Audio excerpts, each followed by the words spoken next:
আমাদের এটা সম্ভব চৌধুরী তানভীর আহমেদ সিদ্দিকী সাহেবের দ্বারা। আমাদের নেতা চৌধুরী ইশরাক আহমেদ সিদ্দিকীকে জয়যুক্ত করতে পারবো, তার জন্য আমাদের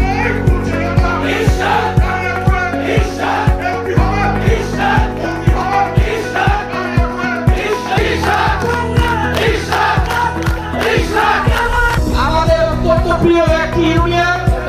আমার পিতা চৌধুরী তানভীর আহমেদ সিদ্দিকী সাহেবকে তারা কোন সময় সব সময় ভোট দিয়ে এসেছে।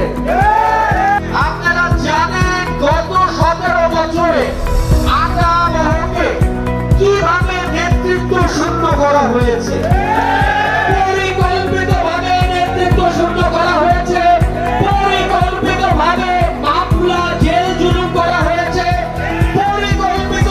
রাস্তাঘাটের উন্নয়ন করা হয় নাই, পরিকল্পিতভাবে স্কুলের উন্নয়ন করা হয় নাই, পরিকল্পিতভাবে আমাদের নেতৃত্বের উপর অত্যাচার করা হয়েছে। এবং এইসব জিনিস তারা কেন করেছে? তারা এই জন্যই করেছে কারণ আদাবহ ইউনিয়ন চৌধুরী তানভীর আহমেদ সিদ্দিকীর প্রিয় ইউনিয়ন। এটাই আদাবহ মানুষের দোষ।